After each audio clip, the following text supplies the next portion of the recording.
Good morning students. आज के video में हम पढ़ेंगे geography chapter 10 life in temperate grassland. इस वीडियो में हम पढ़ेंगे टू टाइप्स के ग्रासलैंड्स के बारे में, प्रेरीज और वेल्ड्स।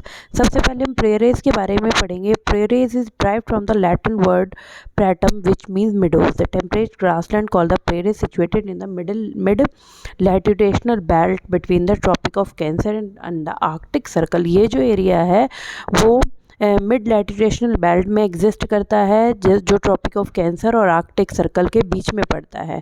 ये एरिया यूएसए, कनाडा और नॉर्थ अमेरिकन कॉन्टिनेंट के इंटीरियर के पार्ट में पड़ता है। वेस्ट की तरफ से इसको रॉकी माउंटेन्स ने घेर रखा है, एप्लाचिन प्लेट्यूज ने घेर रखा है।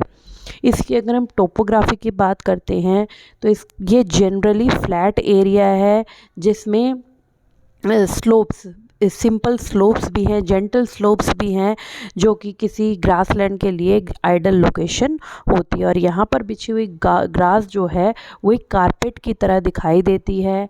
यहाँ का क्लाइमेट जो है वो गर्मियों में 20 डिग्री सेल्सियस तक होता है और सर्दियों में यहाँ पर टेम्परेचर जो है वो बहुत ही डाउन चला जाता है। इट मीन -20 डिग्री सेल्सियस जो है वो यहाँ पर चला जाता है। यहाँ मॉडरेट रेनफॉल होती है। ठंडियों के टाइम में बहुत बर्फ़ की एक मोटी सी चादर यहाँ बिछ जाती है। रेनफॉल जो है वो मॉडरेट होती है, ना बहुत ज़्यादा ना बहुत ही कम। इस यहाँ पर जो हवाएं चलती हैं, लोकल विंड्स जो चलती हैं, जिनको चिनूक कहा जाता है, चिनूक का इम्पैक्ट जो है वो यहाँ के टेम्परेचर के ऊपर पड़ता है, जिसमें हर तरह का टेम्परेचर जो है वो बहुत ही कम होता है। समर्स का टेम्परेचर भी बहुत कम होता है और विंटर्स का टेम्परेचर भी बहुत ही कम चला जाता है। अब यहाँ की ड्रेनेज सिस्टम की बात करें तो बेसिकली मिसिसिपी, मिसौरी और सैस्केचुअन रिवर्स जो हैं वो इस एरिया को ड्रेन्ड करती हैं। यहाँ की सॉइल जो है वो सैरनोज़म है, it mean best fertile black soil, जिसमें ह्यूमस कंटेंट बहुत ही ज़्यादा है। जो यहाँ के जो क्रॉप्स ग्रो की जाती हैं उनको एक ऑर्गेनिक कंटेंट देती है, जो नाइट्रोजन से और फॉस्फोरस से पूरी तरह से फुलफिल होती है। Natural vegetation in reality the prairies are the sea of grass. इसको सी ऑफ ग्रास भी कहा जाता है क्योंकि जिस एरिया में ये घास उगी होती है वो बहुत दूर दूर तक और बहुत ही सुंदर एरिया दिखाई देता है। यहाँ पर बेसिकली सिर्फ ग्रास ही मिलती है। ट्रीज़ जो होते हैं वो बहुत ही स्कैटर्ड होते हैं। ग्रासेस की हाइट जो होती है वो 2 मीटर्स तक की होती है।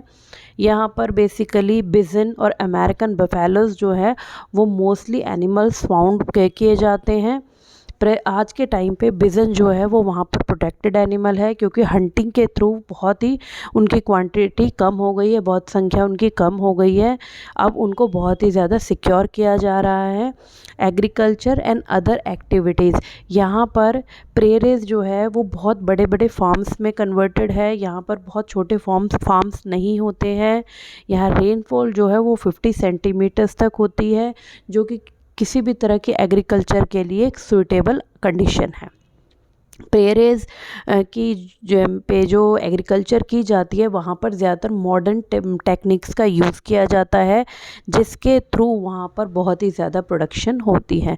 वहाँ का जो छोटा लैंड एरिया होता है, स्मॉल लैंड एरिया जो होता है, एवरेज साइज़ जो होती है वो 150 to 200 हेक्टेयर्स के बीच में होता है। और यहाँ पर जो लैंड एरिया होता है वहीं पर लोग रहते हैं, जिनको होमस्टेड कहा जाता है। यहाँ पर बेसिकली मेज़ जो है वो ग्रो की जाती है। उसके अलावा potato, cotton, wheat, soybean and alfa are known as in this region. Prairies are also known as the granaries of the world. इसको ग्रेनियर्स ऑफ द वर्ल्ड भी कहा जाता है क्योंकि यहाँ पर बहुत ही ज़्यादा मात्रा में अनाज ग्रो किया जाता है। Here grass are short and sparse. अब कुछ है कि सभी एरियाज़ प्रेरीज के ऐसे नहीं हैं जहाँ पर बहुत लंबी लंबी घास हो। बहुत से एरियाज़ ऐसे भी हैं जहाँ पर छोटी छोटी घास का एरिया होता है। ये एरियाज़ काम आते हैं कैटल रियरिंग के, जहाँ पर जानवरों को रखा जाता है। बहुत सारे लोगों का ऑक्यूपेशन यहाँ पर कैटल रियरिंग भी है, जिसके थ्रू वो अलग अलग जानवरों को यहाँ पालते हैं, जैसे बिजन हो गया, डियर, एंटेपोल्स, पोल्ट्री फार्मिंग वगैरह यहाँ पर बहुत ही ज़्यादा की जाती है। In American prairie the people who rear cattle are known as cowboy. जो अमेरिकन प्रेरे का रीज़न है, वहाँ पर जानवरों को पालने वाले व्यक्तियों को काउबॉयज़ कहा जाता है। और इसी के साथ साथ वो बड़े बड़े डेयरी फार्म्स का भी मेंटेन करते हैं, जहाँ पर वो अलग अलग तरह के कैटल्स जो है वो रखते हैं, जिससे वो डेयरी प्रोडक्ट्स जो है मार्केट में बेचते हैं। यहाँ की पॉपुलेशन की अगर हम बात करें तो in the Canadian part of the prairie native Indians roamed in the vast plain. Vast का जो प्लेन है कैनेडियन पार्ट का, वहाँ पर बहुत से नेटिव इंडियंस, दूसरे भारत से गए हुए जो भारतीय वहाँ जाकर बस गए थे, वो बहुत बड़ी संख्या में वहाँ पर रहते हैं। When the Canadian government introduce a number of negotiation with the native inhabitants, many people from eastern Canada and British isle came to settle. और वहाँ की जो गवर्नमेंट थी, वहाँ उन्होंने उनके साथ नेगोशिएट करके बहुत ही अच्छा अरेंजमेंट किया है, जिससे वहाँ पर रहने वाले पीपल्स को किसी भी तरह की प्रॉब्लम्स नहीं होती हैं। अगर हम मिनरल्स की बात करें तो कोल, आयरन और ओर, मैग्नीज जो है वो यहाँ पर बेसिकली पाए जाते हैं। और यहाँ का जो एप्लाजिन रीजन है वो कोल के लिए बहुत ही ज़्यादा फेमस है। आई होप आपको ये समझ आया होगा। Now you read this again. Thank you. Good morning students. Last video में हमने प्रेरेस के बारे में पढ़ा था। इस वीडियो में हम वेल्ड्स के बारे में पढ़ेंगे। Weld is drive from the Dutch, it literally means field. ये जो वेल्ड्स का एरिया है वो साउथ अफ्रीका में है। इस पूरे फील्ड एरिया को फील्ड्स के नाम से वहाँ जाना जाता है। One named weld bye Dutch settlers, इसको ये नाम जो था दिया गया था वो वहाँ के डच सेटलर्स जो वहाँ रह रहे थे उनके थ्रू दिया गया था। ये जो एरिया है वो टॉपिक ऑफ कैप्रिकॉर्न और अंटार्कटिक सर्कल के बीच में बसा हुआ है। इसके साउथ ईस्टर्न पार्ट में साउथ अफ्रीका है, इसके नॉर्थ में जिम्बाब्वे है, वहीं इसके वेस्ट में जो है वो इंडियन ओशन से ये अफेक्टेड होता है। यहाँ की अगर हम टोपोग्राफी की बात करते हैं तो veld are known as one kind of a rolling plateau. इसको रोलिंग प्लेट्यू के नाम से जाना जाता है। इसकी जो हाइट है वो 600 मीटर से 1100 मीटर्स के बीच में है और इसी वजह से इसको 3 पार्ट्स में डिवाइड किया गया है, grass weld, middle weld and high weld. इसका जो लोअर पार्ट है उसको ग्रास वेल्ड कहा गया है।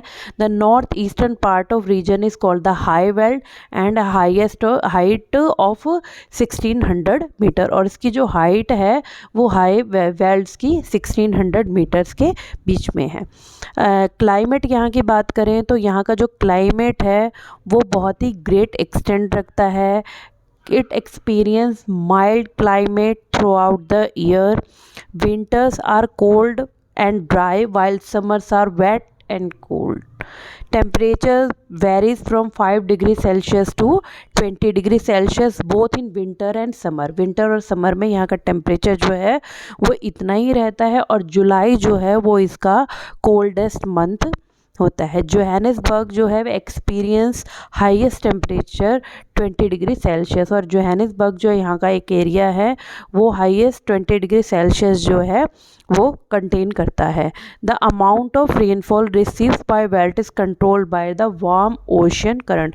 और यहाँ का जो रेनफॉल रिसीव है वो उसके आसपास के जो ओशियन करंट्स है उसकी वजह से काफ़ी अफेक्टेड होता है। अगर यहाँ के हम ड्रेनेज सिस्टम की बात करते हैं तो यहाँ पर बेसिकली 2 रिवर्स हैं जो इस पूरे एरिया को ड्रेन करती हैं, वो है लिम्पोपो और ऑरेंज। यहाँ की सॉइल लेस फर्टाइल सॉइल है कंपेयर देन प्रेरेज। यहाँ की सॉइल बहुत ही कम फर्टाइल है।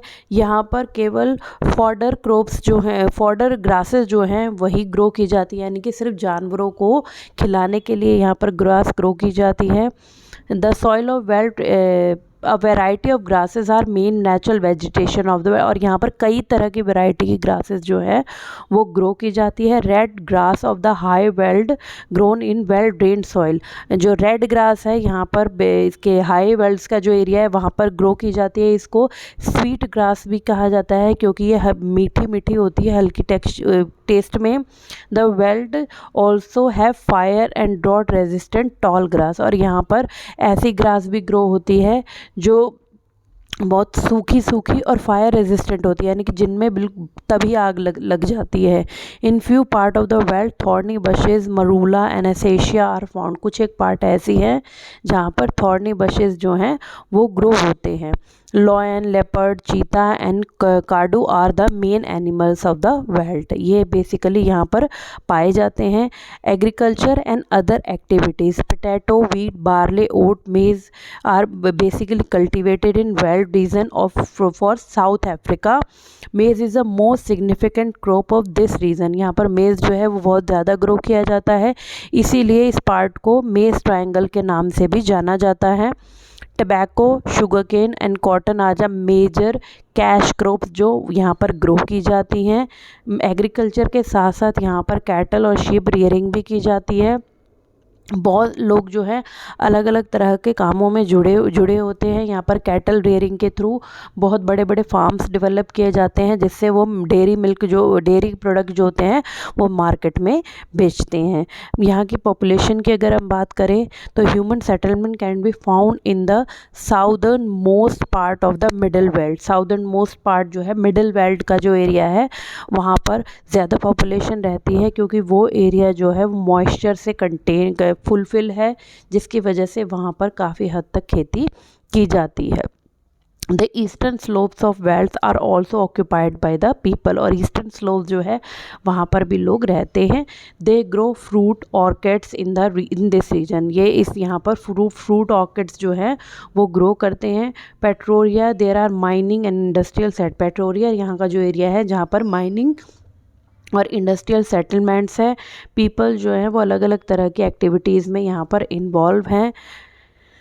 यहाँ पे अगर मिनरल्स की बात करें तो कोल, आयरन, गोल्ड, डायमंड वगैरह कई तरह के प्रेशियस मिनरल्स जो हैं वो यहाँ पर मिलते हैं। Kimberley is famous for diamond mining while Johannesburg is famous for the gold mining. और जोहानिसबर्ग को हम गोल्ड कैपिटल भी कहते हैं। और यहाँ का जो पूरा एरिया है वो काफ़ी ज़्यादा माइनिंग यहाँ पर की जाती है। आई होप आपको ये समझ आया होगा। Now you read this chapter. Thank you.